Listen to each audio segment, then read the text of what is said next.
Welcome to Sukanya competitive world. మీరు కనుక first time నా ఛానల్ని విజిట్ చేస్తున్నట్లయితే ఖచ్చితంగా సబ్స్క్రైబ్ చేసుకోండి. నచ్చితే లైక్ చేయండి. డిఎస్సి జాబ్ కొట్టాలని మనం డిసైడ్ అయ్యాక ఫస్ట్ మనం సిలబస్ టోటల్గా అనలైజ్ చేయాలి. సిలబస్ పూర్తిగా అవగాహన వచ్చిన తర్వాత మంచి బుక్స్ చూజ్ చేసుకోవాలి. బుక్స్ అంటే డిఎస్సికి మ్యాక్సిమం అకాడమీ బుక్స్ ప్రిఫర్ చేయాలి.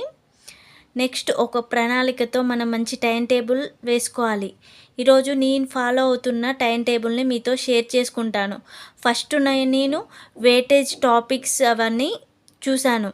జీకే కరెంట్ అఫైర్స్ 10 మార్క్స్ ఉంటుంది. పిఐఈ 10 మార్క్స్, అందులో సైకాలజీ, సోషియాలజీ అన్నీ ఇంక్లూడ్ అయి ఉంటాయి. Content 44 marks. సో మెయిన్ మనం స్కోర్ చేయాల్సింది కంటెంట్. నెక్స్ట్ మెథడాలజీ 16 మార్క్స్ ఉంటాయి. టోటల్ 80 మార్క్స్ ఉండడం జరుగుతుంది. సో నేను టైం టేబుల్లో మన వెయిటేజ్ని బట్టి టైంని ఇంక్లూడ్ చేసుకున్నాను. కంటెంట్కి 5 అవర్స్ అండ్ మెథడాలజీకి 3 అవర్స్, నెక్స్ట్ పిఐఈకి 2 అవర్స్, కరెంట్ అఫైర్స్ జీకేకి 1 అవర్ పెట్టుకున్నాను. నేను డైలీ మార్నింగ్ 4 to 4కి లేస్తాను. 7 వరకు కంటెంట్ ప్రిపేర్ అవుతాను. ఫస్ట్ మన మైండ్ బ్రెయిన్ అనేది షార్ప్ ఉంటుంది. మార్నింగ్ టైంలో మన బ్రెయిన్ ఎంత చదివితే అంత గ్రాస్ప్ చేయడానికి వీలుంటుంది. సో మనకి మెయిన్ టాపిక్ కాబట్టి నేను 3 అవర్స్ పెట్టుకున్నాను.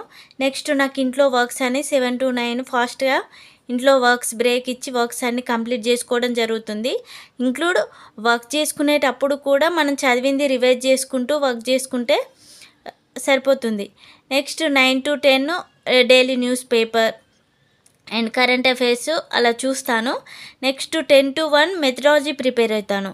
మెథడాలజీ 3 అవర్స్ పెట్టుకున్నాను. Next break 2 to 4 1 to 2 break ఇస్తాను. Next 2 to 4 perspectives in education topic 2 hours పెట్టుకున్నాను. తర్వాత ఇంట్లో వర్క్స్ అని బ్రేక్ ఇస్తాను. నెక్స్ట్ మళ్ళీ 5 to 7 కంటెంట్ మార్నింగ్ ఏదైతే చదివానో అది నేను రివిజన్ చేసుకుంటాను. రివిజన్ అనేది చాలా ఇంపార్టెంట్. మనం ఎంత చదివినా రివిజన్ లేకపోతే మనకు గుర్తుండదు. సో ఖచ్చితంగా రివిజన్ చేసుకోండి. 7 to 9 మళ్ళీ ఇంట్లో వర్క్స్, కిచెన్, వంట చేయడం ఇది ఉంటుంది నాకు. 9 to 10 టోటల్ ఈ డేలో చదివిందంతా ఒకసారి పిఐఈ మెథడాలజీ లైట్గా చూస్తాను. చూసి మళ్ళీ స్లీప్ కూడా ఇంపార్టెంట్. సో 10 to 4 నేను నిద్రపోతాను. మంచి స్లీప్ ఉండాలి. నెక్స్ట్ ఇది నాకు అవైలబుల్ ఉన్న టైము. మీకు ఎలా అవైలబుల్ ఉంటే ఆ టైం మీరు డిసైడ్ అయ్యి అలా ఫాలో అయిపోండి. టైం టేబుల్ అనేది చాలా ఇంపార్టెంట్. మనం డైలీ ఎంత టైం చదివాం అనే దానికంటే ఎంత క్వాలిటీతో ఎంత చదివింది ఎంత గుర్తు పెట్టుకుంటున్నాం అనేదే మనకి ఇంపార్టెంట్.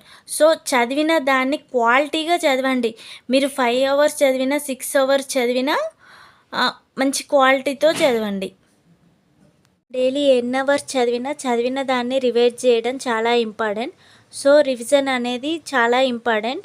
ప్రతి ఒక్కరూ రివిజన్ చేస్తూ చదవండి. నేను చేస్తున్న కంటెంట్ మీకు నచ్చినట్లయితే ఖచ్చితంగా లైక్ చేయండి, సబ్స్క్రైబ్ చేసుకోండి. నేను చేస్తున్న వీడియోస్ మీకు నోటిఫికేషన్ ద్వారా రావాలంటే పక్కనే ఉన్న బెల్ ఐకాన్ ట్యాప్ చేయండి. Thank you.